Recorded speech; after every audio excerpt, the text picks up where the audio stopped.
que aí eu acredito que isso, está gravando. Ok, pode Tá. dar sequência. Obrigado. Bom, como eu não estou vendo, essa bandeirinha aí eu não estou. Qualquer coisa você pode falar, interrompe, diz que só está faltando 5 minutos e eu vou parar.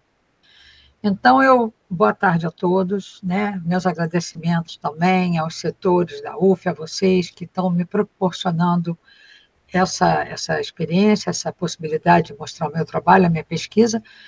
E, apesar de eu estar um pouquinho temerosa por ser a primeira vez, eu estou feliz, né? Porque você traz essa questão agora, né? Que aconteceu no Rio, e a Letícia trouxe um pouco do que o meu trabalho vai dizer, vai falar, e da minha ansiedade em fazer isso foi exatamente em função do que eu vejo todo dia, né? A falta do coletivo e a exclusão. Então, eu sou a mestranda do Profiab, que é um programa de rede nacional em administração pública, e eu falo sobre esse tema com muita satisfação. E aqui a gente tem qual é o meu relato? Como é que eu conto isso, né? Eu faço uma crítica à ideologia neoliberal e toda uma trajetória de reformas e contra-reformas do Estado até que a gente chegue na precarização do trabalho, né, que é vivido intensamente no campo de Rio das Ostras pelas mulheres. Porque, de alguma forma, né, convergindo aí para tudo que a gente falou hoje na parte da manhã, as mulheres acabam sendo os únicos cargos de servente e encarregada são as mulheres. Zelador, motorista, vigilante, a maioria são os homens. Então, as mulheres ficam com esse peso. Então, essa pesquisa se justifica, assim, para que se possa compreender como que a terceirização impacta na vida e na saúde psíquica de mulheres que são invisibilizadas, são precarizadas, são silenciadas, e a gente trabalha, então, a interseção entre esses marcadores de gênero, de raça, de classe e a fragilidade dos vínculos laborais, porque são as contratadas, né, de empresas privadas. Então, eu associo todo esse estudo à Agenda 2030 da ONU e reafirmo esse compromisso da universidade, então, com inclusão, equidade e a dignidade humana. Quando eu vi a Letícia fazendo aquela palestra dela, eu fiquei muito, muito feliz, né? Pensando, puxa, eu não tinha escutado nada e estou aqui seguindo uma trilha pela minha sensibilidade, pela minha insatisfação diante das coisas que eu vejo no local que eu trabalho. Então, a gente vai ter como proposta essa busca de desenhar caminhos para a gente criar instrumentos institucionais, né, e políticas de gestão mais humanizadas. Não políticas públicas, mas políticas institucionais. Políticas, inicialmente, ligadas ao nosso campus, né? Assim, ainda num caráter propedêutico, onde a gente vai fazendo devagar para garantir a possibilidade de valorizar essas mulheres que, na verdade, sustentam o nosso cotidiano e nos apoiam em tudo isso. Eu contextualizo toda esse meu trabalho, essa minha pesquisa, né, nessa abordagem interseccional de gênero, de raça e classe, alinhada às ODS, né, da Agenda ONU 2030, que, na verdade, são 5 ODS, a 3, a 4, 5, 8 e a 10, que nós temos aí 17, e as que se encaixaram melhor no meu trabalho, né, foram essas. Então, o meu problema de pesquisa é esse, né? Adotando esse modelo neoliberal da administração pública brasileira, né, foi se institucionalizando e algumas pessoas achando normal, né, a terceirização, como uma estratégia de gestão, de minimizar o Estado. E isso intensifica a precarização, intensifica a exclusão simbólica dos trabalhadores terceirizados como um todo. Eu tenho algumas militâncias aí, né, nessa coisa de cuidar um pouco das mulheres, sejam negras, sejam trans, sejam vulneráveis, sejam que sofrem de preconceito com a questão do corpo, da obesidade, do etarismo, principalmente, porque é um pouco a minha situação atual na UF. Eu escolhi, então, fazer inicialmente esse trabalho com as mulheres somente. E depois, se for cabível, a gente vai trabalhando com os demais. Então, a pergunta da pesquisa ficou: quais são os impactos da terceirização sobre a saúde, o sofrimento psíquico e as condições de trabalho?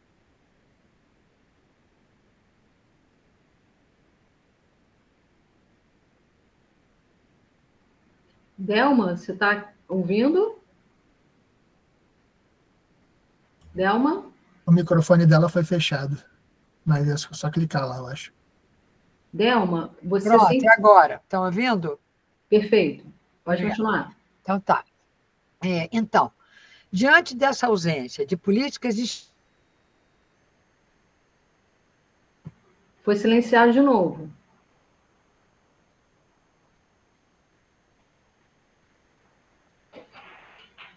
O ideal, mas a gente não te escuta, tá bom?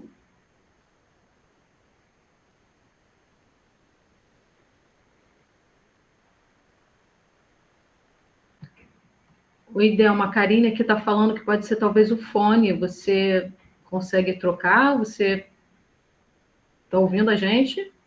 Estou ouvindo. Agora vocês estão me ouvindo? Voltou. Estão me ouvindo? Sim. Agora sim. Eu vou tirar o fone do ouvido, que pode ser que seja isso mesmo, a Karen tem razão. Então, eu vou começar nesse problema da pesquisa. Aqui em Rio das Ostras, a maioria negra, periférica, vulnerável, e elas estão sempre como serventes encarregadas. Então, diante dessa ausência de políticas públicas específicas no nosso PDI e também no PDU daqui, que não se falavam nelas, eu pergunto, quais são esses impactos, a pesquisa, né? Quais são os impactos da terceirização sobre a saúde, o sofrimento psíquico, as condições de trabalho dessas mulheres, considerando as desigualdades de raça, de gênero, de classe, alinhados àqueles objetivos. Que aí eu trago o meu objetivo principal, que é criar, né? Criar, diante desse impacto, né? A gente quer trabalhar, quer criar, eu quero elaborar, no final, como resultado dessa pesquisa, um manual de recomendações institucionais e um guia estratégico de ações formativas, sempre alinhado à Agenda 2030. Muito bem. Como objetivos específicos, eu vou investigar, então, os documentos institucionais, né? O histórico da terceirização no setor público brasileiro, com foco nas universidades federais, e a partir da reforma do Estado, da racionalidade neoliberal. Vamos compreender os efeitos da terceirização sobre essas relações de trabalho no campo de Rio das Ostras, analisando o impacto sobre a saúde mental dessas excluídas e invisíveis, né? O pertencimento institucional e o reconhecimento simbólico dessas mulheres. Isso, o gestor do campo, da unidade, pode fazer. Examinar também, com base em levantamentos empíricos e documental, as condições de trabalho, os vínculos contratuais, os espaços institucionais de acolhimento, considerando aqueles marcadores, né, de raça, de gênero, de classe. Muito bem. E aí, a minha metodologia, na verdade, nós vamos trabalhar articuladas aí com esses objetivos específicos, 3 etapas: o levantamento bibliográfico, a análise documental e a pesquisa empírica. Nós estamos na fase ainda de aprovação pelo Comitê de Ética da UF, eu estou aguardando a resposta deles, né? E até o momento já foram organizados referenciais críticos ao neoliberalismo, reforma do Estado, precarização do trabalho e tudo mais. Eu tenho alguns dados bastante assustadores. Por exemplo, existe um prédio de 588 metros quadrados, onde trabalham 2 serventes. Se você dividir 588 metros quadrados por 2, contando banheiro, sala de aula, só espaço, metro quadrado, área plana, né? Eu não contei janela, eu não contei as carteiras, eu não contei a quantidade de vaso sanitário. Estou falando de espaço plano. 588 metros quadrados para 2 mulheres trabalharem, limparem o que a gente está lá utilizando. Então, eu espero, né, que os dados de pesquisa empírica confirmem que a precarização atinge também dimensões subjetivas e emocionais profundas, porque a própria Letícia nos disse, né, a exclusão adoece, né? A exclusão faz um grande mal, e a gente percebe isso em pequenas ações. Bom, Thelma, 5 minutos, tá bom? tá bom, tá bom. Então, aqui a minha metodologia foi essa que eu expliquei. Eu trabalho com referencial teórico bem pesado. Eu trabalho com a Carla, com a Tirene, com a Berig, temos a Graça Duque, e, para mim, o grande achado, né, nas minhas pesquisas foi o Dardot e o Laval, que eles têm um livro interessante chamado Neoliberalismo como Nova Razão do Mundo, e trazem o adoecimento para muitas outras categorias, muitas outras pessoas também. O resultado que eu espero é esse: o Manual de Recomendações Institucionais para os gestores e o Guia Estratégico das Ações Formativas para essas mulheres, para que a gente possa orientá-las numa linguagem acessível, ensinando elas a formação, que elas podem estudar, que elas podem melhorar, que elas vão ter mais qualidade de vida, isso tudo em consonância aí com as ODS. Consideração final é que eu acredito que esse trabalho possa ser um dia reaplicável em outros institutos, até em outras instituições. A gente pretende realmente divulgar isso depois de começarmos a utilizar o manual com os nossos gestores aqui de Rio das Ostras e o guia com as mulheres terceirizadas aqui. Eu estou nessa fase, estou terminando, hein?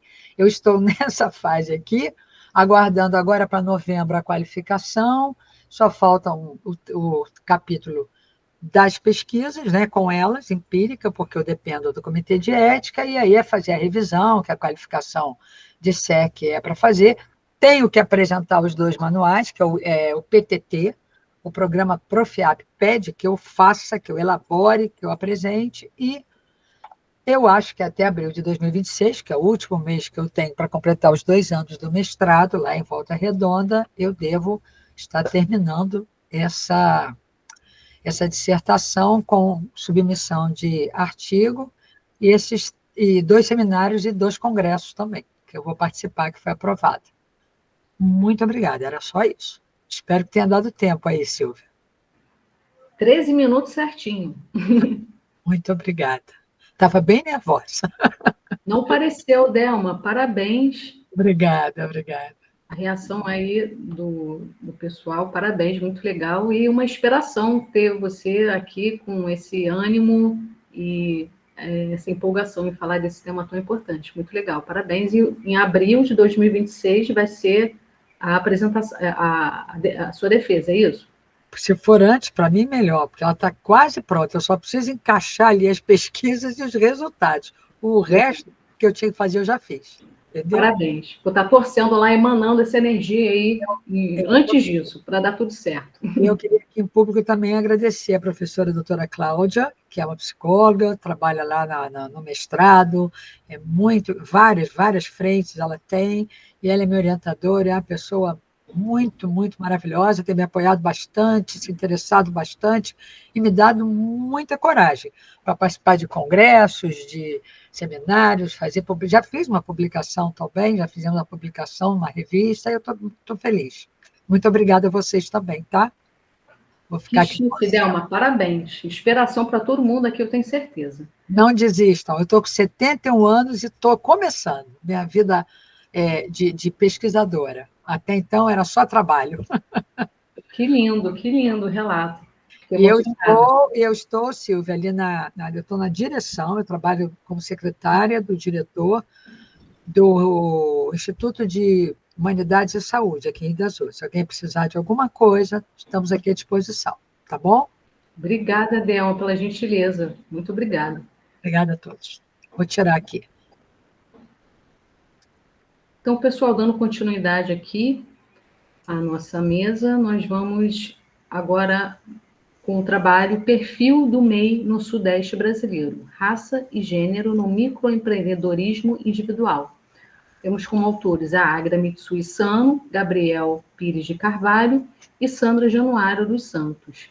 É muito feliz em ter ocorrido essa coincidência que os 3 autores são da turma do mestrado aqui do PPGAD. Estou muito feliz em estar mediando, tenho certeza que vai ser um sucesso, porque eu já fiz trabalho com as duas e as duas são demais, excelentes. E esse trabalho vai falar sobre o microempreendedorismo individual no Sudeste brasileiro, né, com uma intersecção de gênero, raça, e eles todos usaram dados do IBGE e do SEBRAE.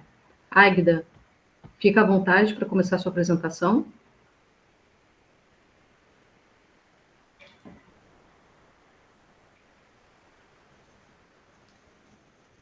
Tá, vou compartilhar aqui, né?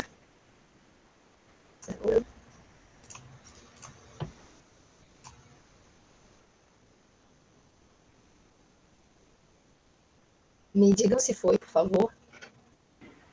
Ainda não, Águida.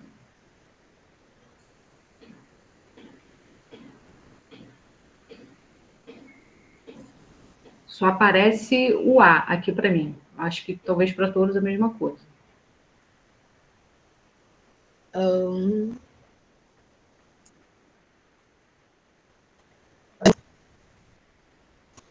Compartilhamento.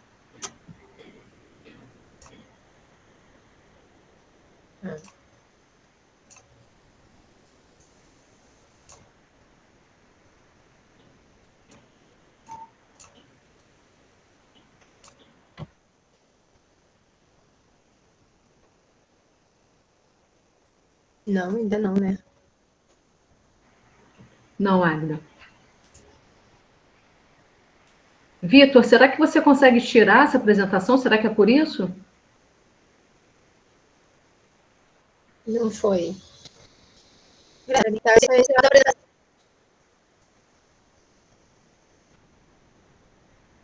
Parei a apresentação. A Águida conseguiu em algum momento, aí depois saiu. Foi, Águida. Agora foi.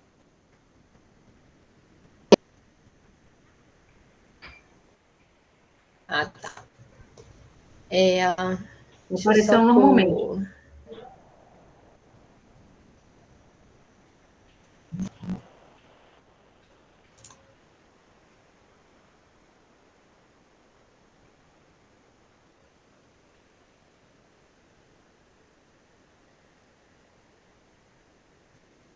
Eu queria colocar no formato de apresentação. Tá dando super para ver, Águida.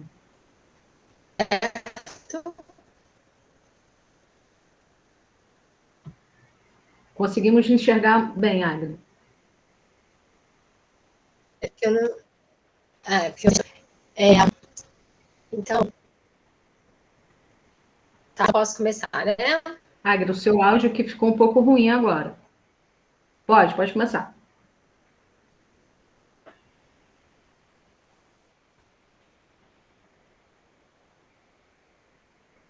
Águida, você ouve a gente? Posso começar? Pode começar. Então, boa tarde a todas e todos. Agradeço também à Escola de Governança, ouço. Tá com delay, Águida. Eu acho que como o tempo tá tá dando ruim, muito gente, eu acho que é melhor ela fechar a câmera dela, que deve ser a internet. Pois é, tô achando isso. Deixa eu fechar. Águida, foi sugerido você fechar a sua câmera, ver se... Certo?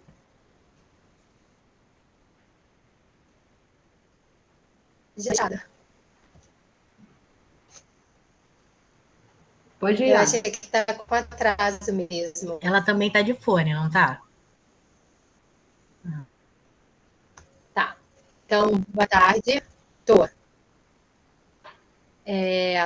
Boa tarde, então, a todos e todos. Quero agradecer também a oportunidade de estar aqui apresentando esse trabalho. Ele foi desenvolvido por mim, né? Esse estudo foi feito por mim, pelo Gabriel e pela Sandra, como a Silvia já falou, e ele foi feito dentro de uma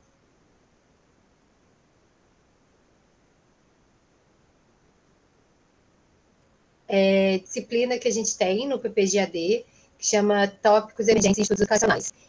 E nesse estudo, então, a gente procurou entender um pouquinho, ver um pouquinho de como é o perfil do MEI no Sudeste brasileiro, tendo como elementos ali a raça e o gênero no microempreendedorismo individual. O que esse estudo traz, né? Busca, assim, analisar as disparidades entre os microempreendedores individuais, também conhecidos como MEIs, no Sudeste, por meio unindo gênero, raça e empreendedorismo como uma perspectiva interseccional. Nós usamos dados do IBGE e do SEBRAE, que traz um olhar mais original sobre essas desigualdades estruturais no microempreendedorismo, para a gente ver como essas desigualdades históricas ainda moldam acesso, permanência, desenvolvimento nos negócios formais e como que isso constitui dinâmicas de exclusão e inclusão no mercado de trabalho. Nossa fundamentação teórica, ela partiu da discussão sobre colonialidade, estudos decoloniais, e especificamente colonialidade do poder, apresentado por Quijano, que ele traz uma perspectiva de como a colonização europeia nas Américas, como a colonização das Américas pela Europa, criou certas hierarquias raciais e de gênero que se constituem até hoje e provocaram, ou melhor, intensificaram uma divisão racial e sexual do trabalho, e essa divisão até hoje define oportunidades e limita o acesso a determinadas atividades econômicas.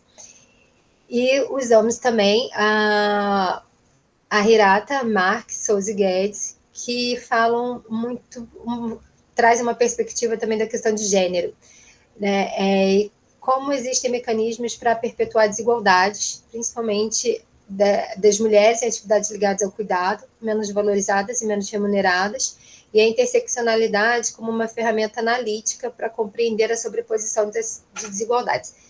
E aí, ouvindo a apresentação anterior da Delma, eu fiquei pensando que esses dois estudos acabam que se aproximam em alguns aspectos, né? Essa questão de gênero, de raça, de classe, que acaba implicando um peso maior nas mulheres, assim, com essa questão de gênero para alcançar determinados postos de trabalho.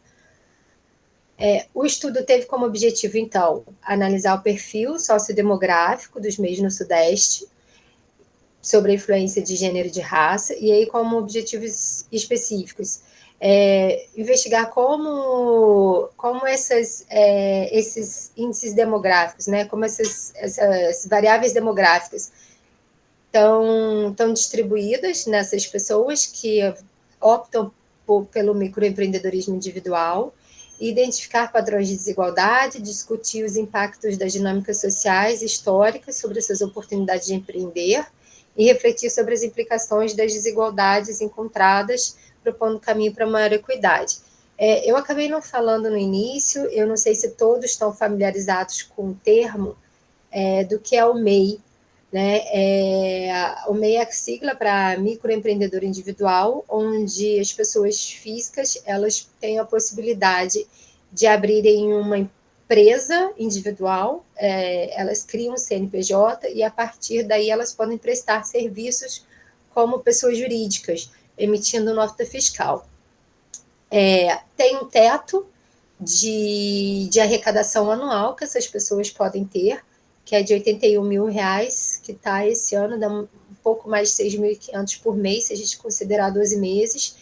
Eles têm uma carga tributária do Simples Nacional, onde eles pagam um tributo unificado, e tem possibilidade, e ali já tem desconto de imposto de renda e fundo de garantia, e o antigo INSS, né, de previdência. Porém, se eles não pagarem essas taxas também, eles ficam com o CNPJ comprometido, às vezes são impedidos de participar de alguns processos, enfim. E nós partimos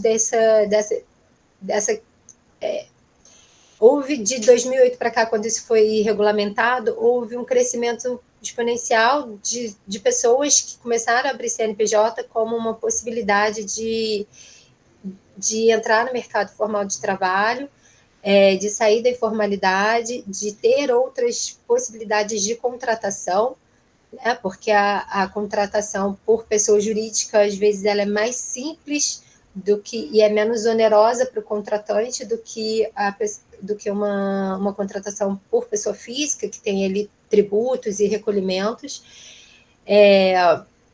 Então, supostamente, isso dá mais possibilidade de trabalho. E aí, para analisar esse perfil dessas pessoas que começaram a abrir suas próprias empresas, a se colocarem como empreendedores individuais, microempreendedores individuais, a gente usou uma metodologia quantitativa e exploratória, com o uso de dados secundários das bases do IBGE e do SEBRAE. Fizemos um recorte geográfico na região sudeste, né, que é onde a gente se encontra, está mais próximo da nossa realidade, senão também ficariam dados muito grandes. E aí a gente faz algumas comparações com o cenário nacional. Então, nós fizemos análise desses dados de forma estatística, com relatórios que detalham essas distribuições do MEI, e aí nós pegamos as variáveis de gênero, faixa etária, escolaridade e raça. Fizemos comparações percentuais entre as categorias, tentando identificar algumas tendências, algumas discrepâncias, e usamos como referência para essa metodologia o Creswell, que ele aponta essa metodologia como uma metodologia adequada para investigações em grande escala, né, para descrever fenômenos e levantar hipóteses para pesquisas futuras. Na análise dos dados, eu vou só inverter aqui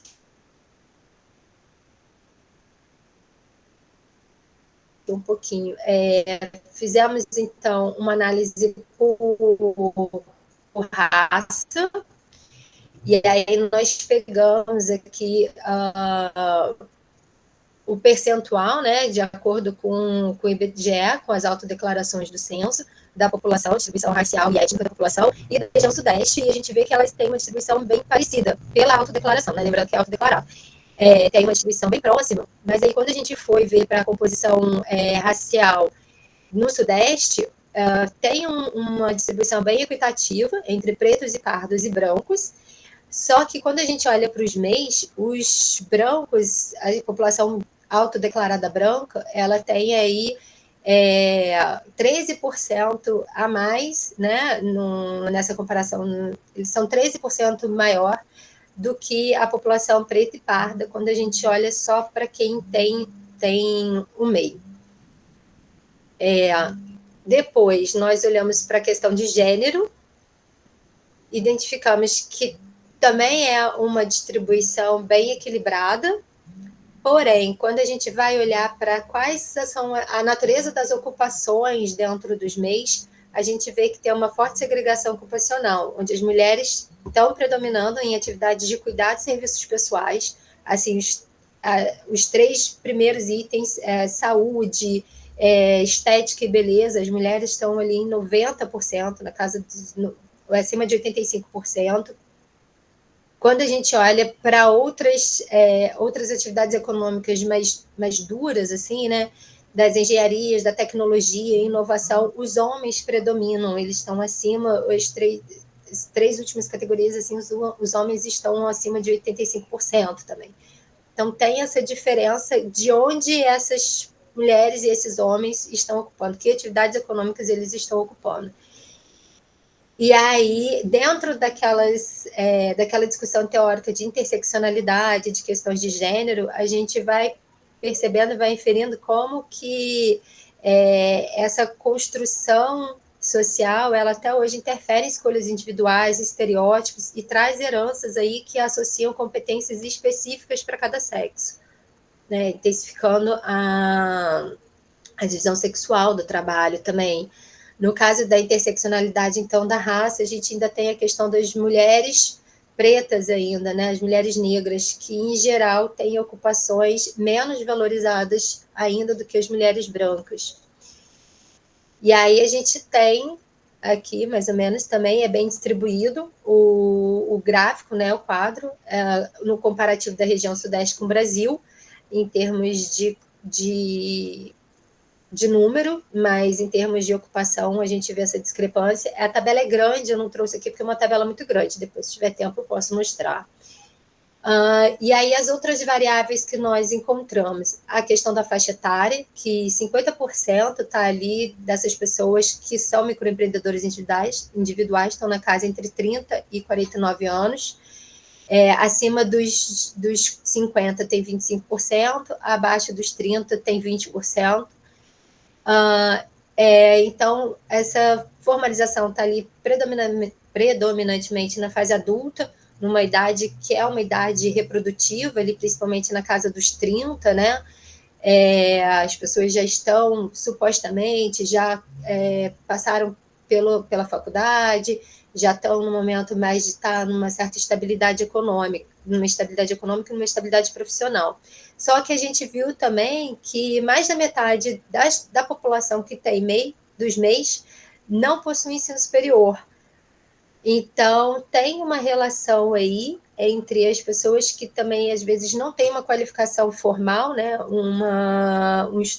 na questão do estudo, da graduação, e o MEI acaba sendo uma estratégia para o empreendedorismo como uma saída econômica.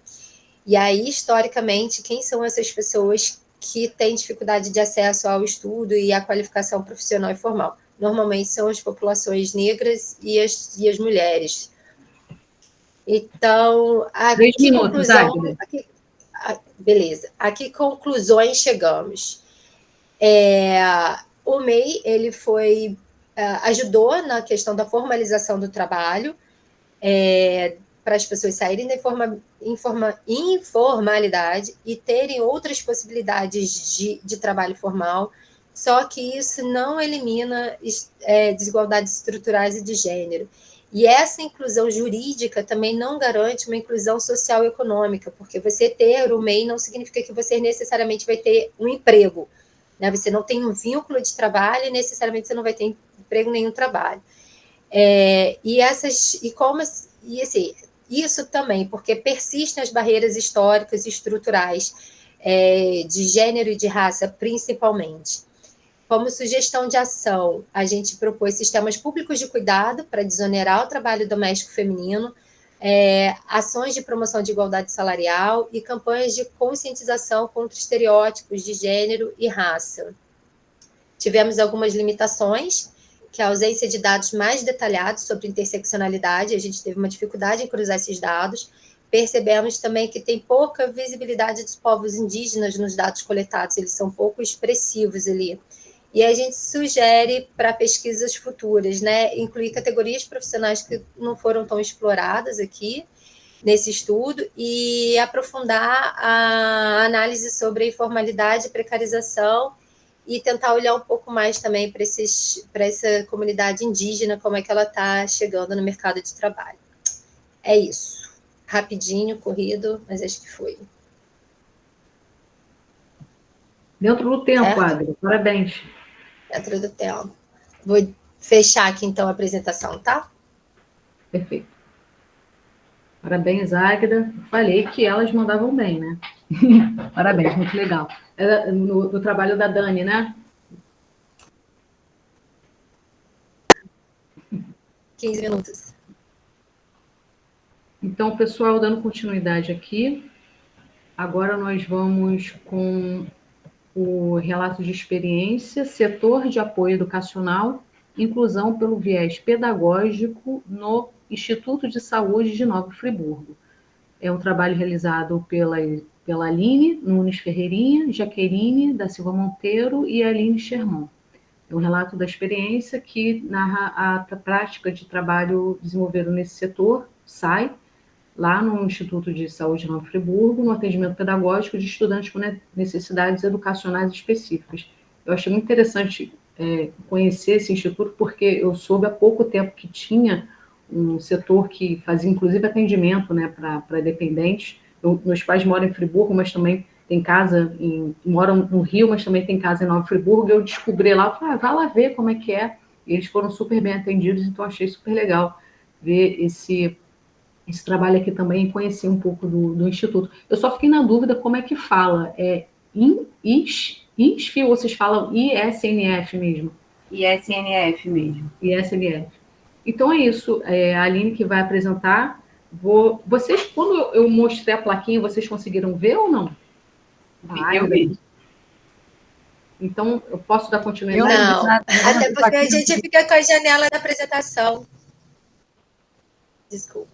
Ah, tá. Então, Aline, obrigada pelo retorno, Agra. Então, quando faltar 5 minutos, Aline, se for o caso, eu vou avisar, tá legal? Tá bom. Na verdade, como o nosso trabalho não é baseado numa pesquisa, é baseado diretamente na nossa prática, eu acabei nem fazendo também um slide de apresentação, porque não dava para a gente separar nessa formalidade de metodologia, conclusão, né? Porque não está seguindo aí uma linha de pesquisa dentro de uma pós-graduação ou de algum outro curso. É bem baseado mesmo na nossa prática de trabalho, né, no Instituto de Saúde. Tem um outro colega nosso do Instituto também aqui que vai apresentar trabalhos, que é o próximo, que é o William, que também está trabalhando com essa questão da inclusão no Instituto, né, de pessoas com necessidades específicas, neurodivergentes e pessoas com deficiência. O setor de apoio educacional já existe no campus há bastante tempo, mas o trabalho do setor veio mudando ao longo do tempo, de acordo com as necessidades que a universidade vai apresentando para a gente, né, ao longo do tempo. Eu e a Aline Schermon, nós somos 3 técnicas em assuntos educacionais. Eu e a Aline Schermon já estamos no setor há mais tempo, já quase desde que a unidade passou a funcionar como UF, né? Sendo que o Instituto de Saúde de Nova Friburgo abarcou uma faculdade, a Faculdade de Odontologia, que já existia no município de Nova Friburgo, né, a chamada FONF, e na virada de 2007 para 2008, a UF, então, assume o curso de odontologia só, inicialmente, e depois vai passar a ter também mais 2 cursos de graduação, fonoaudiologia e biomedicina, e atualmente, já acho que há uns 10 anos, nós também temos a pós-graduação em odontologia, o mestrado em odontologia e agora o doutorado em odontologia. Então, o Instituto, né, vem aí se desenvolvendo já desde, então, de 2008, e desde 2009 eu entrei com a Aline no setor, no Instituto, e ao longo do tempo nós conseguimos consolidar ali o nosso trabalho enquanto técnico em assuntos educacionais, que é um cargo na universidade que até pouco tempo não tinha muito uma definição, né? Então a gente também passa por isso, a gente vem lutando ao longo do tempo para mostrar o que o técnico em assuntos educacionais pode fazer na universidade. E, durante um tempo, nós fomos ali nos organizando para estruturar um setor em que a gente pudesse trabalhar em prol dos benefícios pedagógicos e educacionais do campus como um todo. De alguns anos, de uns 5 anos para cá, esse trabalho foi se direcionando cada vez mais para o público-alvo voltado para as pessoas com deficiência e os neurodivergentes, né? Que tem chegado na universidade cada vez mais, o que aí para os professores e para toda a comunidade universitária uma nova realidade, né? Uma nova realidade de inclusão que a gente entende como algo muito benéfico para a diversidade da comunidade acadêmica, mas que requer da universidade um cuidado diferenciado, não só na entrada, porque agora a gente percebe que cada vez mais eles acessam a universidade, mas na sua permanência e conclusão dos cursos de graduação, né? Então, é esse o trabalho que a gente vem desenvolvendo aí hoje, já com mais estrutura, mais organização e cada vez mais desafios para que esse trabalho se aprimore, né? Então, a gente começou somente recebendo esses alunos e hoje a gente já tem uma estrutura um pouco mais organizada para dar suporte para a permanência deles, não só no curso de graduação, mas nós também temos alunos neurodivergentes na pós-graduação em Nova Friburgo. Aí eu vou ler um pouquinho sobre o que a gente escreveu aqui, né? Então, o setor de apoio educacional, conhecido como SAI, está no Instituto de Saúde e faz o atendimento pedagógico de estudantes com necessidades educacionais específicas, além do seu acompanhamento. No setor, são atendidos alunos com deficiência, com transtorno do espectro autista, com altas habilidades ou superdotação, bem como outras questões temporárias e ou permanentes que demandem adequações pedagógicas, contribuindo, assim, para a inclusão e a permanência deles na universidade. A gente também tem recebido cada vez mais um número crescente de estudantes com necessidade de adequação pedagógica voltado para questões de saúde mental. Isso tem se multiplicado, né? A gente tem cada vez mais atendido e recebido lá no setor alunos que precisam de adaptações em função de questões diversas no espectro aí do cuidado com a saúde mental. O SAI é um setor que faz parte da estrutura administrativa do campus, já há mais de uma década, e atualmente somos 3 técnicas em assuntos educacionais e recebemos recentemente uma parceira, que é uma assistente social, que veio trabalhar conosco. Nos dias de hoje, né, o setor atende em torno de 40 discentes, e ao longo dos anos tem havido aí um aumento de fluxo que a gente tem percebido cada vez mais. O trabalho ocorre em constante parceria com as coordenações de curso. Isso é interessante, porque como somos um campus ali pequeno, né, essa interseção com as coordenações de curso, ela acontece a todo momento, né? As coordenações são nossas parceiras diretas nesse trabalho, e isso faz com que a gente consiga desenvolver cada vez um trabalho com mais fluxo e com mais presença entre os alunos a partir dessa nossa interseção e contato com as coordenações. Muitas vezes os alunos chegam para nós através de um trabalho que a gente faz na abertura do ano letivo, né, quando chegam os ingressantes, lá na semana de acolhimento estudantil, que a gente se apresenta, fala do trabalho do setor, das possibilidades, dos motivos que eles podem nos procurar. A gente também atua diretamente com a SAI, que é o setor de acessibilidade e inclusão da universidade, né, da PROAIS, e também, ao longo dos semestres, os próprios professores, às vezes, indicam para que os alunos nos procurem quando percebem alguma diferença, alguma dificuldade, ou mesmo alguma trajetória aí de dificuldade em relação a questões de saúde mental ao longo do curso. Após o acolhimento, quando a gente recebe o aluno no setor, como que a gente faz esse processo? A gente acolhe, escuta, fazemos um cadastro desse educando, né, no setor, e indicamos para os professores, através de um ofício, semestralmente, quais as adaptações pedagógicas que nós achamos viáveis e indicamos para que esse professor possa fazer em relação àquele aluno. Claro que esse é um diálogo permanente. A gente criou uma rotina administrativa, que é essa, mas esse diálogo acontece a todo momento, né? A gente sempre diz para o aluno que ele pode nos procurar em qualquer momento do semestre, assim como o docente também, para trocar uma ideia, se aquela adaptação está surtindo efeito, se não está, se foi positivo, se a gente pode melhorar alguma coisa, né? Esse diálogo ele é permanente. E a gente tem promovido atualmente algumas ações de conscientização e também de formação para os docentes e aberto para os demais colegas do campus, né? Então, nesse semestre nós convidamos a professora Diana Negrão, que fez uma fala para todos os professores acerca dos alunos, né, com espectro autista, e aí nós abrimos para toda a comunidade do campus para dialogar com a professora, né, acerca das medidas que podem ser tomadas para as adequações funcionarem, né, para os alunos que a gente tem no campus. Outra estratégia relevante adotada pelo setor é sugerir aos discentes as adaptações, que eles nos deem um retorno, se elas se mostram satisfatórias ou não, tá? Então, todo semestre também a gente convida todos os alunos que nós acompanhamos para retornarem, né, ao setor no início do semestre e para nos dizer se está tudo indo bem, se tem alguma adequação que ele gostaria que fosse sugerida nova, se as que foram sugeridas surtiram efeito, e a gente vai fazendo esse registro no acompanhamento de todos esses alunos.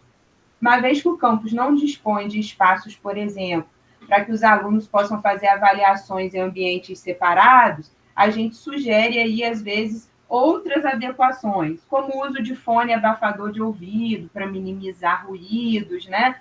De acordo com as possibilidades que a universidade também pode oferecer para esse aluno, que a gente sabe que nem tudo dentro do que a gente gostaria é possível. Então, a gente vai sempre tentando fazer as adaptações e deixando claro que, às vezes, também vamos ter algumas barreiras e pensando em possibilidades para ultrapassar essas barreiras. Assim, eles não veem a circulação, né, de outros, quando eles precisam, né, mudar de lugar na sala, entre outras medidas mais simples, que às vezes parecem, para nós, tão básicas, mas que para algum aluno com necessidade educacional específica pode ser uma grande mudança ali para a sua trajetória em sala de aula. Relatamos e registramos nos nossos atendimentos para melhor acompanhar esses alunos ao longo de toda a sua trajetória acadêmica. Também dialogamos com os professores que nos buscam quando têm dúvidas ou querem algum esclarecimento. Em situações específicas, buscamos apoio de docentes da própria UF, do Sensibiliza, né, da Divisão de Acessibilidade e Inclusão da Universidade, da PROAIS, para dialogar com a nossa equipe docente e discente, a fim de encontrar alternativas em conjunto que viabilizem a inclusão na prática. Recentemente, a instituição oportunizou para nós um apoio pontual individualizado, que é a figura do aluno apoiador, que vem ajudando bastante alguns alunos com necessidades educacionais específicas. Esse suporte é feito por um outro aluno, que pode ser do mesmo curso ou não, e que ajuda esse aluno na sua organização, né, no seu desenvolvimento para o estudo, enfim, que às vezes isso para eles é um desafio grande. O SAI atua tanto na divulgação de processos também seletivos relacionados a PROAIS. Podemos, assim, afirmar que o nosso trabalho tem hoje, né, um foco direcionado para a garantia do direito de inclusão, permanência e conclusão dos cursos de graduação para discentes acompanhados, né, pelo nosso setor, mostrando, assim, ser uma experiência de trabalho que está trazendo aí uma estrutura inovadora e positiva para a nossa universidade, especificamente mais ali para a nossa atuação no campus de Nova Friburgo. E aí, claro, uma outra coisa que a gente sempre faz, quando a gente encaminha os ofícios para os professores, é encaminhar também o nosso guia, UF Acessível, né? Porque no guia UF Acessível já existem ali uma série de dicas, né, de como atuar com alunos com algum tipo de deficiência ou alunos neurodivergentes. É isso, um pouquinho aí da nossa prática de trabalho no Instituto em Nova Friburgo. Parabéns, Aline, muito legal, muito bom conhecer esse instituto, que eu já tinha ouvido falar pelos meus pais, que era muito legal, e saber que, de fato, tem servidores interessados e apaixonados, né, também pelo que fazem, e também trazendo esse debate aí, o que os tais fazem, né, onde alocar os tais da UF. Muito legal, parabéns. Dando continuidade aqui ao nosso seminário, o 4º trabalho acadêmico, divulgação científica, inclusão em audiovisual, a saúde bucal de pessoas com transtorno do espectro do autismo no Instituto de Saúde de Nova Friburgo. Esse trabalho foi realizado pelo William Kitzinger, Fábio Aquino, Laís Amaral, Bruna Lavinas e Helena Castro. É um trabalho sobre um videocast inclusivo, né, sobre a saúde bucal, direcionado aos profissionais de odontologia, pessoas com TEA e também seus familiares, que tem como objetivo a melhoria das práticas de saúde bucal. O William que vai apresentar. William, fica à vontade aí. Obrigado, boa tarde. Queria saudar, né, todas as pessoas aqui, em especial as colegas que também são colegas de trabalho no Instituto de Saúde de Nova Friburgo, que fazem um trabalho realmente de referência, a gente dialoga bastante. Eu vou falar dos resultados do meu mestrado. Meu nome é William, eu já estou iniciando o doutorado em Ciências, Tecnologias e Inclusão. Fiz o curso de mestrado profissional em Diversidade e Inclusão, terminei em dezembro do ano passado e recentemente também me descobri fazendo avaliação neuropsicológica como uma pessoa com autismo. E aí eu vou passar rapidamente os slides, porque são muitos slides, eu vou destacar só alguns deles. E fui orientado pela professora doutora Helena Carla Castro e tive 2 co-orientadores, a professora Bruna Lavinas, que é do Instituto de Saúde de Nova Friburgo, agora cedida à Universidade de Brasília, e o professor Fábio Aquino da Silva, que na UF trabalha na PROP. E aí eu sou técnico, né, desde 2008, então são 17 anos como técnico da UF, meu bacharelado em estudos de mídia. Acho que não mudou, ou já mudou a apresentação para vocês. A gente ainda está aqui com o seu nome e do orientador, da orientadora e da co-orientadora. Eu pedi para mudar aqui, mas não mudou ainda. Agora foi. Foi. Então, meu bacharelado foi em estudos de mídia na área de comunicação social, aí no IACS, Silvia. Especialização em novas tecnologias aplicadas à educação, e entrei para o mestrado, né, pelo PQI UF, o doutorado não tem PQI, então entrei normalmente. Eu dou suporte, aí o PQI UF, né, dá suporte financeiro, tem vagas para técnicos e tal, e eu trabalhei no Instituto de Computação entre 2008 e 2015, e desde 2015 no Instituto de Saúde de Nova Friburgo, e durante o mestrado, o que eu venho desenvolvendo desde lá, na verdade, é o suporte à defesa de qualificações híbridas no programa de pós-graduação que nós temos lá, que é em odontologia, então eu dou esse suporte também, me dedico à gravação de audiovisual para divulgação científica. Então eu consegui conciliar o mestrado com a pesquisa. Isso foi muito bom para mim e me permitiu, por exemplo, não ter que me afastar. E aí também atuei durante o mestrado com suporte à orientação a estudantes de iniciação científica e ensino médio. E aí o laboratório, né, que é onde a gente desenvolveu o produto, só passando aqui, ele foi financiado por verba da FAPERJ, que quem captou essa verba foi o PPGO, o Programa de Odontologia. E aí um pouco da introdução sobre a prevalência, impactos diagnósticos de saúde bucal, essas coisas eu não vou poder destrinchar muito, vou focar mais nos resultados da pesquisa. E aí também questões sobre o contexto da pandemia, divulgação científica, inclusão, tecnologia e papel da educação superior. Então, basicamente, aqui eu vou destacar que é importante, né, esse debate sobre inclusão, tem tudo a ver com a justiça social, equidade, e os produtos da comunicação científica têm que também estar voltados para a inclusão. Não adianta a gente falar sobre inclusão sem fazer um produto que seja inclusivo, né, basicamente isso. Então, o uso das tecnologias da informação, inteligência artificial, redefinem práticas de ensino, isso também tem que ser pensado, e pensar sobre o papel da integração entre teoria e prática nas universidades, promovendo a emancipação. E aí também estou encarando o papel dos pesquisadores como embaixadores das suas realizações, e como é que a gente chega no público, né, com necessidades específicas. Então, o objetivo geral da pesquisa foi desenvolver e validar um videocast inclusivo sobre saúde bucal para profissionais de odontologia, pacientes com TEA e seus familiares.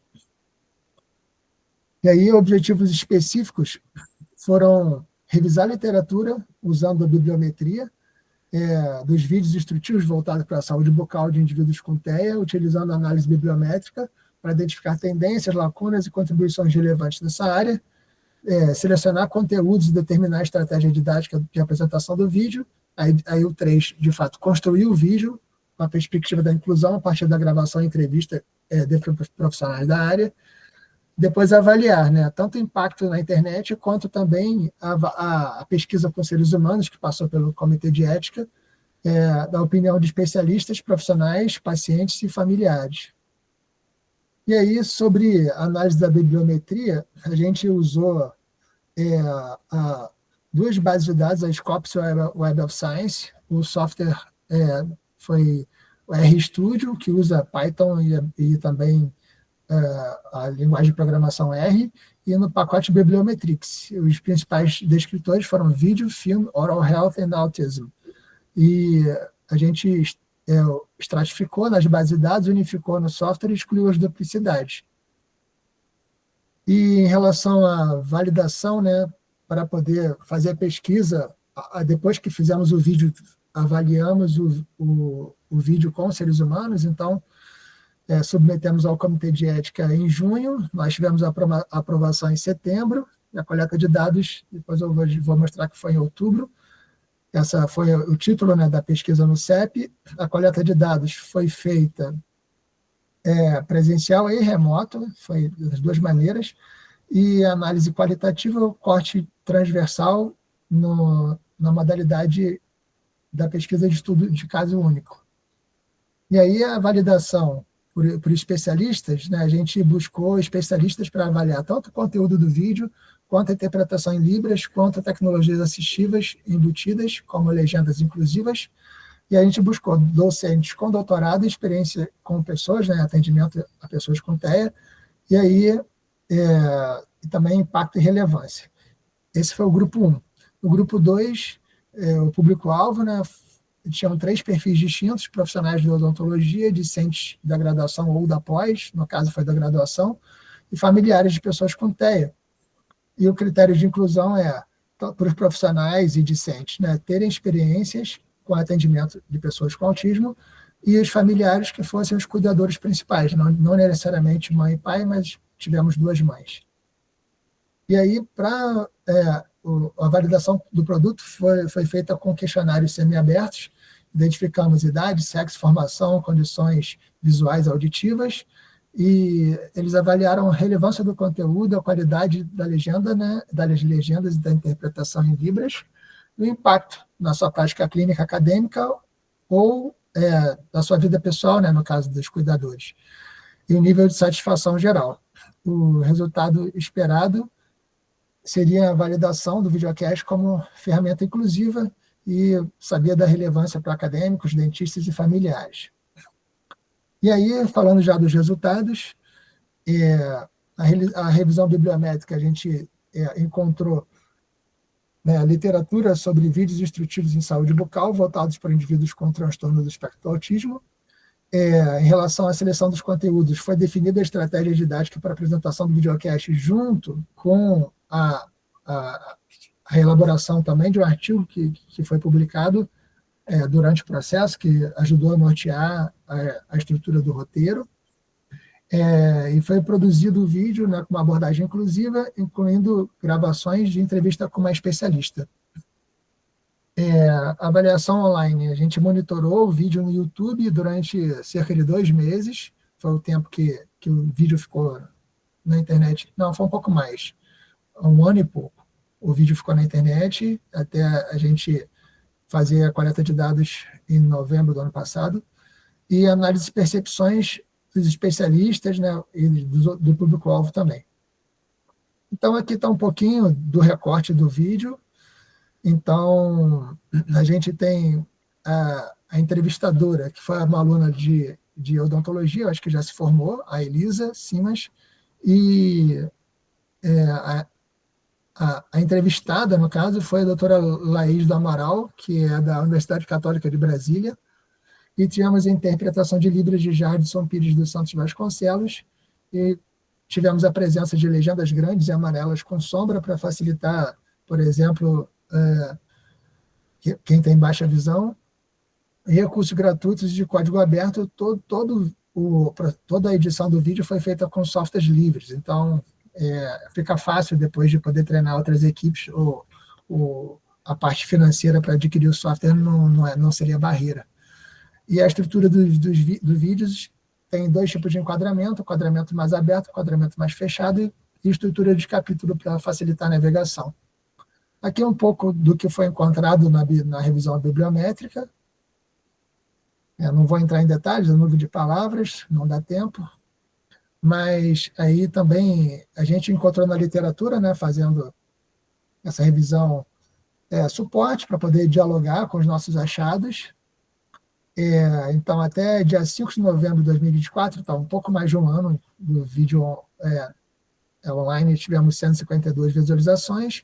Aqui a nossa playlist de vídeos sobre autismo e outros, do Instituto de Saúde Nova Friburgo, que a gente faz vídeos para divulgação científica. E a publicação, o artigo que a gente publicou foi no periódico internacional, voltado para inclusão na área de odontologia, Special Care in Dentistry, e o artigo teve o título de Investigation of the Profile, Caries Experience and the Sensory Alteration Impacted Dental Care in Patients with Autism Spectrum Disorder. Também passou pelo CEP, e aqui os autores, e a última autora é a minha atual orientadora de doutorado, que na época orientava a professora Bruna Lavinas no pós-doc dela, no mesmo programa que eu entrei. E aí o roteiro do videocast foi idealizado pela equipe, aborda nuances do autismo na odontologia, enfatiza a necessidade de diagnósticos precisos e adaptação do ambiente odontológico, aconselhamento aos pais, dialogando com o artigo. E aí, assim, as avaliações foram muito positivas. A especialista, por exemplo, sugeriu, né, na classificação da legenda, que fossem soletradas as siglas e reduzir o texto, e na relação interpretação em Libras, ela chamou a atenção da terminologia que ainda está em desenvolvimento para algumas coisas. Em relação ao público-alvo, os acadêmicos e os familiares estiveram presencialmente. A coleta de dados foi em outubro de 2024, e tudo transcorreu bem, e a avaliação foi muito positiva nos 3 segmentos do público-alvo que a gente definiu. E as considerações finais, para fechar, o vídeo promove a inclusão e acessibilidade em saúde bucal para a TEA, familiares e acadêmicos profissionais. A revisão bibliométrica mapeou a literatura para criar um material inclusivo e dialogar, né, com os resultados também. O desenvolvimento respaldado por profissional experiente, alinhado às práticas de odontologia inclusiva, dá credibilidade, né, ao vídeo. E a validação, né, do vídeo por pesquisa com seres humanos mostra o potencial para atingir os objetivos propostos. E o apoio à prática clínica, à educação de saúde, fortalecendo vínculos entre todos os envolvidos. E em relação a limitações, a gente, apesar de ter pensado nas pessoas surdas, nós não tivemos pessoas surdas avaliando a interpretação em Libras, né? Apenas uma especialista. Mas isso a gente pode, em próximas pesquisas, incluir. E as metodologias aplicadas permitiram, né, os desenvolvimentos de materiais inclusivos, que foi o vídeo, servindo como referência para futuras iniciativas de ensino, inclusive em saúde. As perspectivas investir em tecnologias assistivas, fazer pesquisas longitudinais, né, que cubram um período de tempo maior, formar profissionais, capacitar profissionais, combater a desinformação, promover diálogo colaborativo e promover cada vez mais a conexão entre ciência e inclusão. Quem quiser, as referências estão aí, é uma lista grande. E agradecimento aí com alguns momentos aí dessa trajetória, alguns eventos híbridos, alguns eventos presenciais, família, amigos, aluno de iniciação científica que eu acompanhei, orientadores. Obrigado pela atenção de todos. Parabéns, William, muito legal o trabalho. Tenho certeza que se você voltar no IAC se apresentar isso lá, vai ter sucesso. Os professores que você teve aula vão ficar orgulhosos. Obrigado. O estúdio é uma graça também, muito bacana. Você deve ter feito no IAC velho, né? No Casarão, né? Eu me formei em 2014, então eu cheguei a pegar a UFASA, né? Mas comecei no caso na Lara Vilela, né? Isso. Agora a gente está lá no Graguatá, convido você, todo mundo, se quiser ir lá. O seu estúdio tá lindo, o nosso também tá bacana, assim, muito legal. Parabéns, muito bonito o trabalho. Essas fotos no final mostram o quanto que a gente volta a Casarão Rosa. Isso aí, Agnes. Essas fotos mostram o quanto que é importante, né, de fato, a inclusão e o impacto, né, que nossas ações podem ter, né, na sociedade como um todo. Por fim, a gente agora vai falar sobre o relato de experiência, a inclusão nas aulas de ciência do Colune UF, uma proposta didático-pedagógica. Esse trabalho é da Karine de Oliveira Bloomfield e é um relato da experiência sobre o compartilhamento e a produção de materiais didáticos, também adaptados para o ensino de ciências no Colune às pessoas com deficiências e os seus desafios. Então, Aline, fique à vontade. Karine, fique à vontade para começar a sua apresentação. Tá, eu vou só compartilhar, tem que achar onde ele está aqui. Eu cheguei a mandar para aí, deixa eu ver se eu acho aqui. Aqui, acho que foi.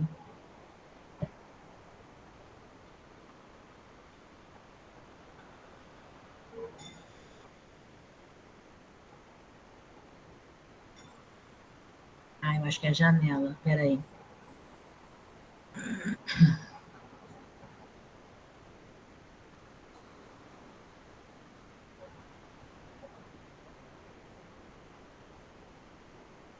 Gente, ele está aberto, só que eu não estou conseguindo achar ele aqui para compartilhar. Você... Peraí. Eu cheguei a mandar para vocês, que tinham uma opção de mandar, porque eu sabia que eu ia me embananar com isso. Vitor, você por acaso tem a apresentação da Karine aí e poderia projetar ou não? Eu acho que ele colocou o link. Botou? Não, ele foi outra coisa. No chat, ele colocou um link aqui. Não, mas é outra coisa, não é a apresentação. Eu estou tentando que tá no meu pendrive. Eu estava tentando botar, devia ter posto no drive. Espera aí. Eu acho que esse link é da lista de presença. Correto. Mas, Vitor, você teria a apresentação da Karine? Tem aqui, só um minutinho. Ótimo. Karine, olha, o Vitor, ele vai fazer a apresentação, então.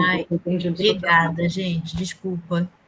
Eu não vou esperar ele projetar para você começar, pode ser? Eu devia ter posto no Google Drive.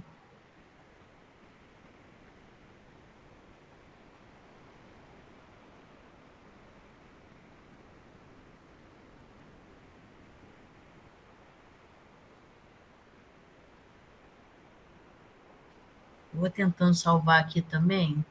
Tá bom.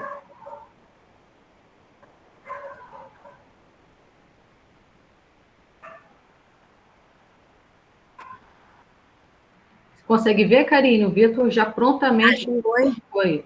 Tá, peraí. Foi.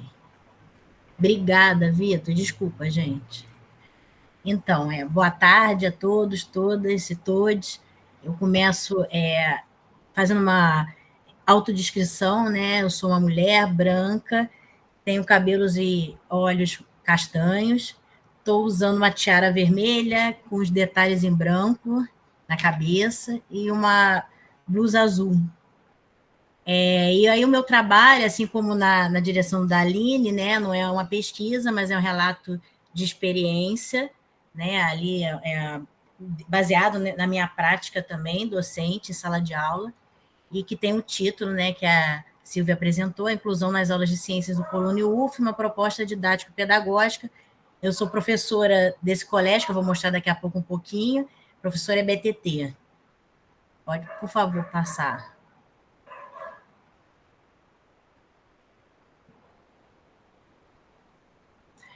Então, esse é o terceiro ano desse projeto que eu estou desenvolvendo, porque eu me peguei no sexto ano, essas alunas agora estão no oitavo, recebendo essas alunas, né, público-alvo da educação especial, E a gente sempre tem aquela questão, né, que a gente não teve as disciplinas, assim, na graduação, e a gente fica sempre, às vezes, assim, né, falando sobre isso, e se apoiando nisso, e a gente tem uma hora que a gente tem que começar a agir, sair dessa situação só de ficar, né, eu não tenho informação. Eu acho que a gente é pesquisadora, né, na nossa própria prática, então eu tendo essas alunas também como minhas alunas, né, eu vi que eu tinha que fazer algo e garantir a elas o aprendizado ali, né? Então, eu criei esse projeto, e esse projeto ele tem alunos do próprio Colune que ganham bolsa, do PIBIQUinho, que é um programa de pré-iniciação científica júnior. Eu tenho 2 bolsistas de monitoria, que também são de um programa, né, é o programa Monitoria Júnior, e o do ProLicen, que é o programa Licenciaturas. Eu tenho uma bolsa, na época eu tinha também uma bolsa, que é da Prograde, né? E, enfim, aí a gente faz esse grupo de estudo, em um contraturno que a gente tem o Colune é uma escola de tempo integral, mas, assim, a partir de um horário, a gente fecha aqueles conteúdos curriculares, e aí a gente dá início a essas orientações, né, de pesquisa. Então, nessas reuniões, a gente leu alguns textos, algumas leis, né, sobre a inclusão, e a gente trabalhou muito com esse texto da Estelle Massabini, porque a gente queria fazer materiais didáticos, e é claro, né, gente, a gente às vezes tem a mania de querer reinventar a roda. Então, esse levantamento ia ser importante para a gente ver o que já tinha sido feito de material em ciências, né, e se tinha alguma coisa para a gente já pegar e, de repente, adaptar, ou se a gente ia ter que partir do zero. E o que a gente vê nessa pesquisa que a Estelle Massabini fazem de levantamento de trabalhos é que existem poucos trabalhos no ensino de ciências. Tudo bem que essa pesquisa é de 2019 delas, e que a maioria do material estava voltado para os alunos cegos ou com baixa visão, né? Então, assim, e não é o caso das minhas alunas que eu recebo, recebi e estou com elas ainda, né, hoje em dia. Pode passar, por favor? Aí falar um pouquinho do Colune UF, né? Ele busca promover essa educação pública de qualidade, é uma escola inclusiva de formação integral, recebe os alunos, né, da PPEs e bolsistas para experienciarem esse contexto escolar e contempla esse compromisso com a pesquisa já na educação básica, que isso é muito legal, né, gente? Acho que tem até algo que converge ali, porque a gente também tem pesquisa voltada para as meninas e mulheres nas ciências, então, enfim, né, eu acho que a gente, fazendo isso já na educação básica, a gente estimula esses alunos a continuarem, né, a trajetória acadêmica deles aí, já conhecerem, já terem contato com pesquisa. Pode passar, por favor. E aí, assim, a gente, quando montou as apresentações, a gente pensou em momentos, né? Esse primeiro momento aí foi justamente o que eu já expliquei, foi a leitura do texto dessas autoras. A gente chegou a procurar outros trabalhos também, mas a gente achou esse bem completo, porque já era um levantamento, porque senão a gente ia ter que fazer um levantamento, e aí a gente pegou o texto dessas autoras e estudamos um pouco das leis. A gente tinha como objetivo, né, ter o contato com a escrita acadêmica, então elas saberem o que é um referencial teórico, a metodologia de uma pesquisa, resultado, enfim, montar assim, né, e saber como se faz assim aqueles nomes que vêm, que são as referências no texto, enfim. Saber qual tipo de material didático, inclusive de ciências, tem sido produzido, são jogos, são maquetes, são modelos, o que será, né? Podcasts, enfim. Saber qual necessidade educacional está sendo atendida com esses materiais, como eu falei, assim, elas concluem que tem muito material para deficiente, para o cego e para pessoas com baixa visão, né? Pode mudar, por favor. Aí eu acabei já falando, né, a gente está aí, a gente fez um recorte do texto delas, que aponta, aí dá para ver, né, nesse gráfico, que quantidade de artigos encontrados, e aí né, no caso da deficiência, da necessidade especial do estudante, a visual aí, como elas falam, é bem maior, né? Pode mudar, por favor. No segundo momento, eu levei a turma dessas alunas que estavam no grupo de pesquisa, eu levei a turma inteira para essa exposição que estava tendo no CCBB, aqui no Rio, que é Luz, Eterno Ensaio sobre o Sol, e que era uma exposição, e os mediadores também da escola foram, que era para sensibilizar, né, gente? Aí era uma exposição que era muito sensorial, né? Enfim, você ouvia, você via, você tocava, então eu acho importante também inserir eles em outros espaços de formação, né? E também para eles experienciarem, né, esses outros sentidos, aguçarem, enfim. Pode passar, por favor. O terceiro momento foi a gente já planejando. A gente percebeu que, nesse momento, assim, tantos conteúdos curriculares que eu deveria estar dando ali, né, que eu estava dando para a minha turma, que era sobre a fotossíntese, eles, assim, não tinha... A gente não achou material, tá? O texto da Massabini também não trazia nada, assim, então... E depois eu também trabalhei um pouco com ecologia, também tem poucos trabalhos. E aí a gente partiu, assim, meio que do zero para fazer as atividades. Esse terceiro momento, então, o que aconteceu? A gente começou a bolar as atividades. E uma das alunas, que é uma das monitoras, ela falou assim, professora, eu acho que a gente tinha que fazer um planejamento de aula. Eu achei isso tão legal, gente, a conclusão que ela chega depois falando que o professor, quanto trabalho o professor tem, como é difícil fazer. Então, ela pensou, isso aí foi feito pela aluna, ela botou os objetivos, né, o que ela ia usar, enfim. Aí pensou na questão do tempo, dos materiais, da organização, da avaliação. Então, achei isso... A avaliação, gente, não é no sentido de prova, mas até a avaliação do nosso trabalho. Então, eu achei isso também super legal, esse terceiro momento. Pode passar, por favor. Aí, o quarto momento foi o momento com as alunas. A gente fez em algumas atividades, algumas aulas. Eles quiseram passar para ela um desenho chamado Show da Luna, que trazia, né, uma fala sobre a fotossíntese, né, enfim. E também esse momento era para as monitoras e para as bibiquinhas, elas ficarem mais perto dessas estudantes, para elas ganharem a confiança, né, no caso, e saberem, entenderem as individualidades de cada uma.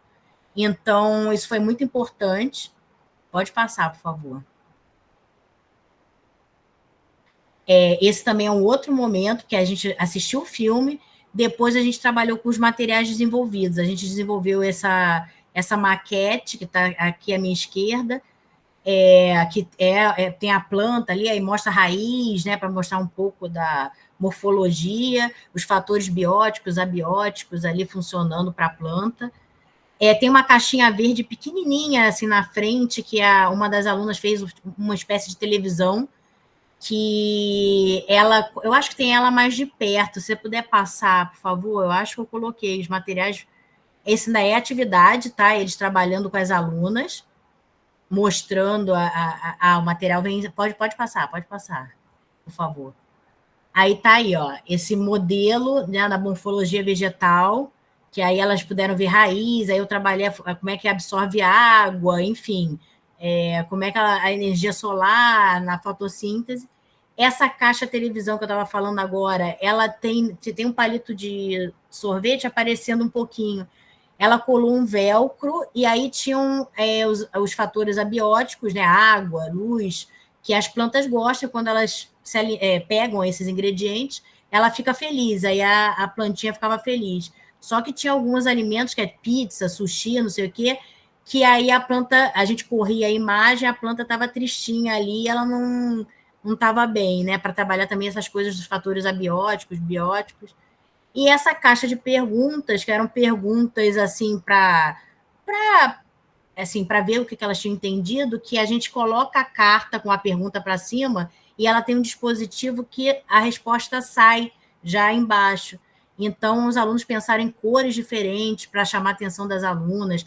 Uma delas não lê, então eles pensaram em colocar imagem, sabe? Não só escrever sol, mas colocar a imagem do sol. Então, foi muito legal essa sensibilização dos alunos também de entender as habilidades e, às vezes, assim, alguns fatores que limitam, né? Porque é de todos nós, né? A gente tem habilidade para alguma coisa e limitações para outras, né? Então, pode passar, por favor. Essa aqui foi uma apresentação, esse festival Biodocências é promovido pela Faculdade de Educação, pela professora Mariana Lima Vilela, e foi muito legal que a gente pôde expor, elas puderam ver alunos da graduação apresentando o trabalho, elas puderam participar, mostrar, e ainda elas tiveram uma prévia, porque em seguida vinham as apresentações da Semana Nacional de Ciência e Tecnologia. Então, elas puderam, assim, vamos dizer, viver isso antes do momento lá que elas ficam tensas, então foi bem legal. Pode passar, por favor. E aí, gente, as conclusões, né? O que as experiências permitiram? Aprender sobre a inclusão e ver as necessidades de ações que garantam a aprendizagem das alunas, rever e repensar o currículo de ciências, porque a gente tem que garantir a essas alunas, né, o acesso ao aprendizado, e aí isso é algo que a gente tem que aprender a fazer, né? Algumas coisas a gente tem que abrir mão, outras a gente tem que ver como é que a gente vai levar isso para o cotidiano. Pensar em materiais didáticos inclusivos, com a elaboração de um acervo didático, tá? Já temos 8 materiais lá, feitos, disponíveis aos professores de biologia, de ciências da escola, e também para receber outros alunos, né, que vêm por aí, que já estão vindo da Fundamental 1, da educação infantil. Trabalhar de forma colaborativa, esse grupo era diverso, então era bem legal. Estimular o desenvolvimento cognitivo e linguístico das alunas por meio de atividades sensoriais. A gente pensava nessas habilidades o tempo todo, né? O que chamaria atenção, o que elas gostam. A gente perguntava muito, enfim, tentava fazer de acordo com os gostos delas, né? Para atrair também. Facilitar a aprendizagem dos conteúdos curriculares de ciências devido à proximidade das faixas etárias, porque esses alunos, tanto da monitoria como o Pibiquinho, elas estavam no 7º ano, eles eram do 8º. E, gente, como ajuda ter um aluno, né, um outro aluno, em contato com elas, assim, elas respondem bem mais, eu acho, do que a visão de uma pessoa, de uma professora, de uma pessoa, assim, adulta, né, e foi riquíssimo, os momentos foram maravilhosos. E ter contato com a pesquisa ainda na educação básica. Pode passar, por favor. As perspectivas futuras, eu já estou até vivendo o futuro, que eu estou em 2025, eu estou de novo com um projeto, muito feliz com ele. Então, é divulgar a pesquisa em eventos de ensino, né? E ampliar o acervo com materiais didáticos, continuar aí nessa elaboração de acervo. Pode passar, por favor. E aí, gente, as referências. Aí eu falei um pouquinho rápido, mas se vocês tiverem dúvida, tá bom? Obrigada.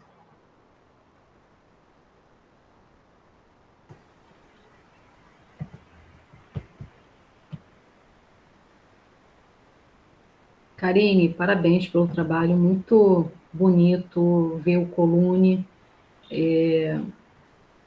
com fotos. Eu nunca fui lá, infelizmente, mas você está lá quando? Eu estou quartas, quintas e sextas. Então, numa sexta-feira eu vou dar uma passada lá, porque eu tenho maior vontade de eu faço convite, vai ser um prazer.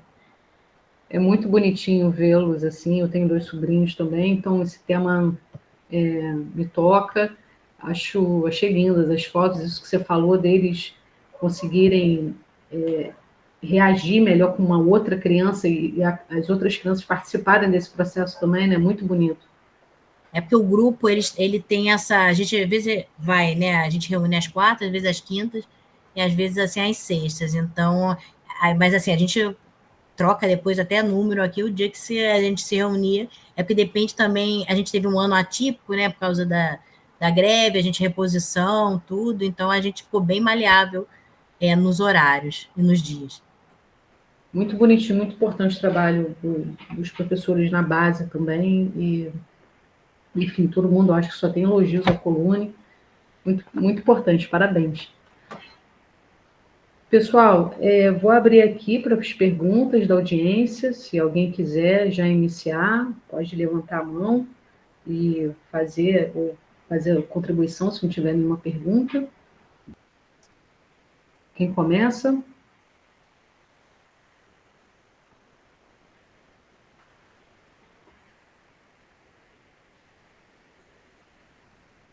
Então, eu vou fazer uma pergunta rapidamente, assim, iniciar só para ter uma interatividade aqui. Eu queria perguntar para a Delma. Delma, você está aí? Estou aqui, pode perguntar. Delma, fiquei curiosa, primeiro, com quantos anos de UF você tem, né? E a tua atuação, teve alguma atuação em sindicato, que eu percebi na tua fala que tem um viés, assim, político, eu adorei, porque eu também estou pesquisando sobre política, então fiquei curiosa. Não, na verdade, eu sempre senti alguma necessidade de me envolver com minorias, com injustiças sociais. Isso é uma coisa antiga. Mas eu tenho uma trajetória profissional muito interessante, porque eu comecei minha profissão em algumas empresas privadas, pequenas, com 17, 18 anos, e depois eu fiz um concurso para a Embratel. E eu trabalhei na Embratel durante 25 anos. Quando a Embratel privatizou, eu morava em Governador Valadares, em Minas, muito embora eu seja de Niterói. Estudei na UF, fiz administração na UF muitos anos atrás. E aí eu morava em Governador Valadares, casada, com filho, e lá eu fiquei. Quando eu tive que deixar a Embratel por causa da privatização, eu comecei, então, a dar aula.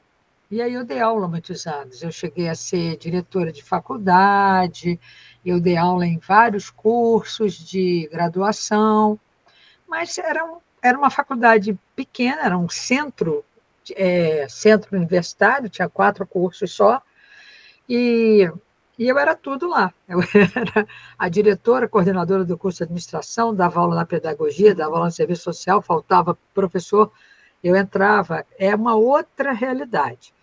As minhas filhas cresceram, vieram estudar na UF Niterói, morar com a avó, eu resolvi voltar. Quando eu pensei em voltar, só dando aula lá, eu não quis voltar para Niterói, porque eu já achava que Niterói estava muito grande para mim, muito movimento, muito cheio, e elas estavam quietinhas lá na UF, e a minha caçula veio fazer produção cultural aqui em Rio das Ostras. Aí eu conheci aqui Rio das Ostras, falei, nossa, que lugar interessante para morar, porque tem praia, coisa que eu gosto, tem a UF, minha filha está ali, fica junto de mim, vendi tudo que eu tinha em Valadares e vim morar aqui.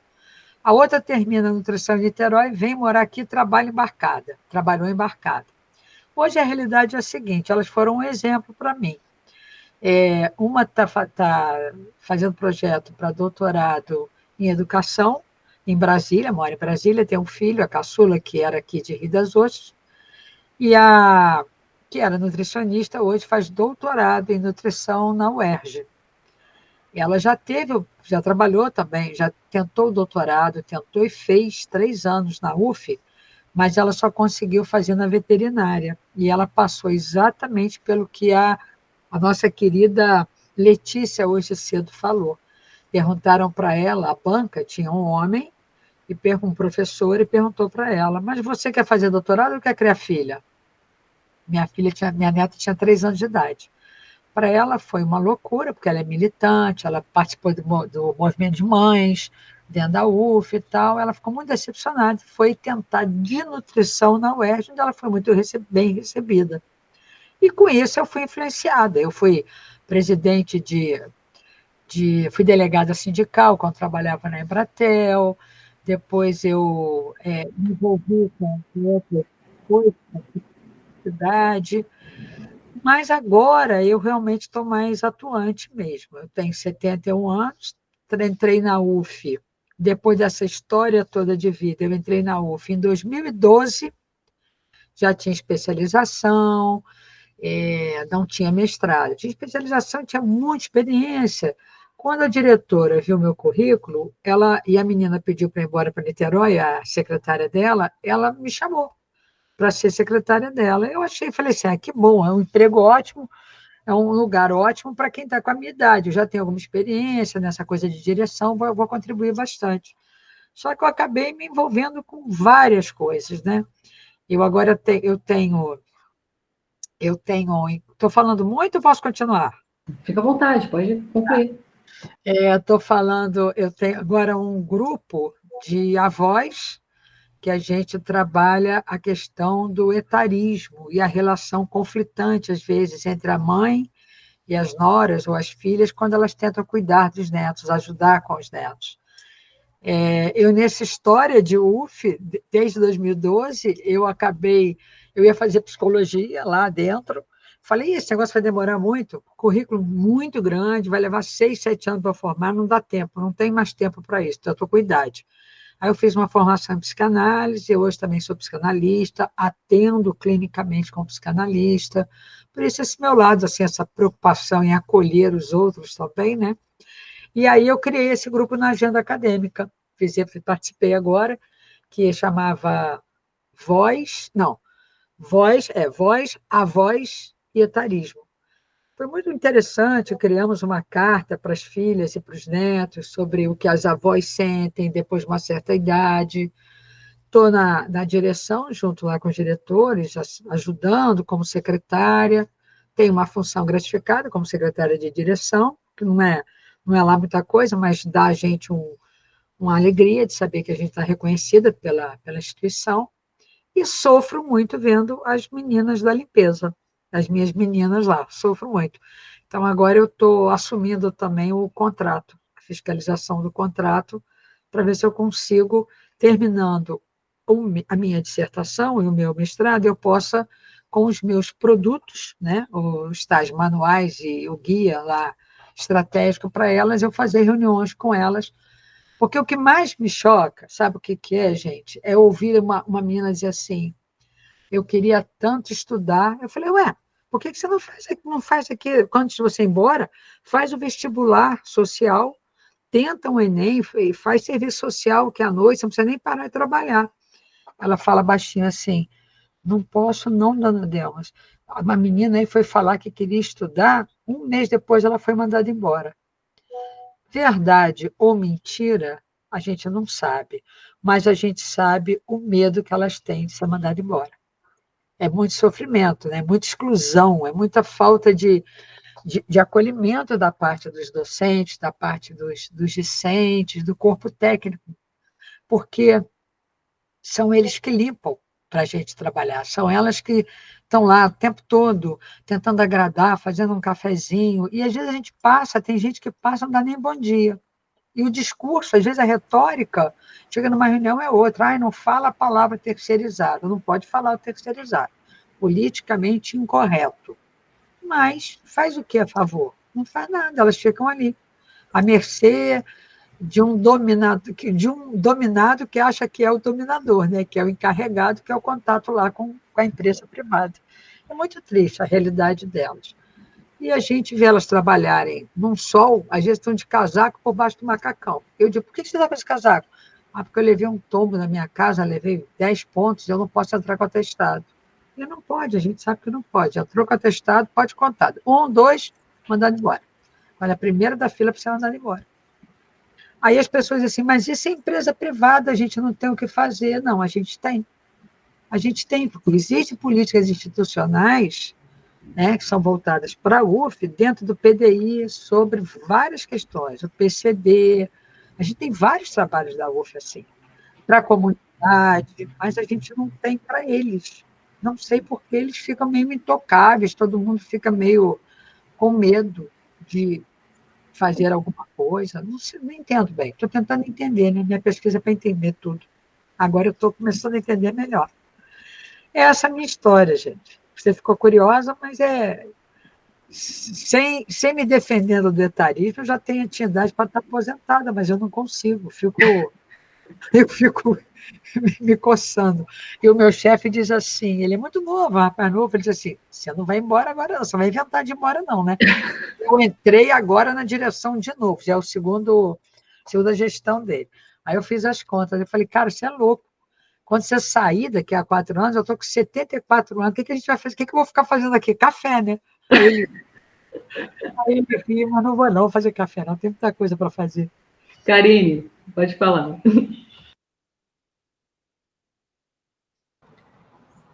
Eu queria, assim, perguntar para a Aline, fazer uma pergunta assim sobre o trabalho também dela, parabenizar todos os trabalhos da sala. Eu aprendi muito nessa tarde de hoje, todos, gente, muito muito importante, de relevância, né? As pesquisas, os relatos. Acho que é isso, a gente se conhecer, né? Então, eu queria saber da Aline, se esses alunos que chegam assim, é feito esse plano educacional individualizado para eles, porque aí, né? E como é que é como é que vocês têm acesso aos currículos dos professores, enfim, para vocês poderem fazer assim, né, a adaptação? Eu imagino que, não sei, deva ter algum encontro com o professor. Como é que isso funciona, e desse encontro é que sai o plano, né, o PEI. Aí eu queria saber se tem para os alunos da graduação, como é que é. Boa pergunta. Na verdade, não tem PEI para os alunos na graduação, né? O que a gente faz é uma orientação para os professores de adaptações pedagógicas possíveis para aqueles alunos, né? Então, tempo a mais para fazer avaliação.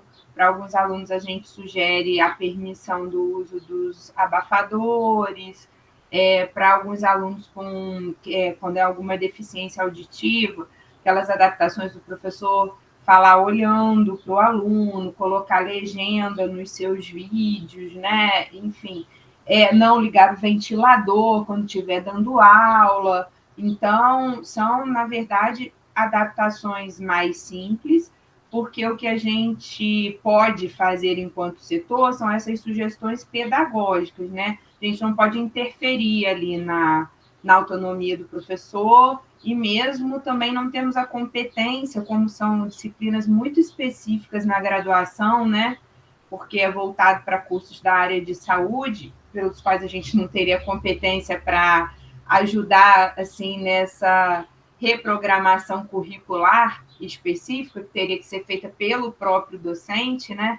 Então, isso efetivamente não acontece. O que acontece muitas vezes é assim, a gente chama o professor, fala para ele que aquele aluno tem uma determinada dificuldade, se ele poderia fazer um roteiro para esse aluno, de como vai ser o atendimento clínico, como você atende o paciente. Você poderia fazer um roteiro para a gente passar para esse aluno, né, para ele poder saber como se comportar na clínica, que para a gente são coisas talvez muito simples, né, mas com um aluno, às vezes, neurodivergente, é uma barreira.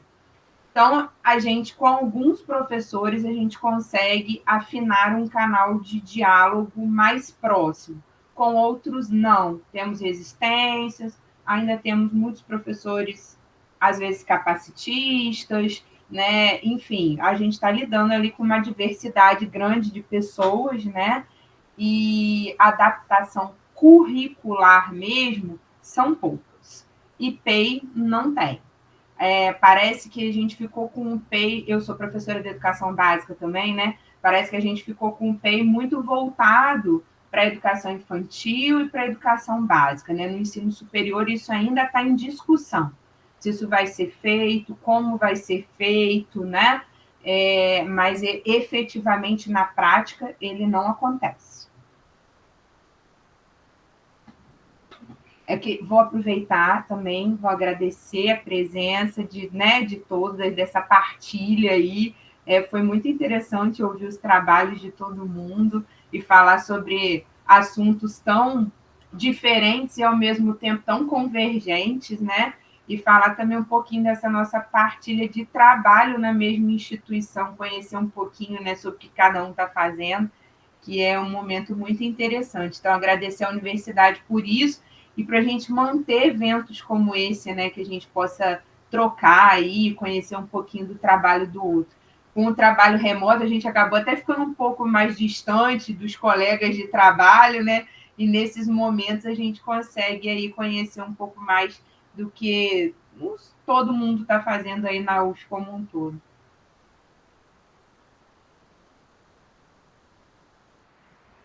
Verdade, Aline, concordo plenamente. O Cláudio quer falar?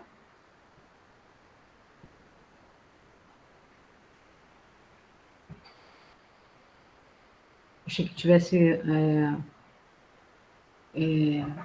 falado que teria interesse. Mais alguém, gente, quer fazer alguma contribuição, alguma pergunta?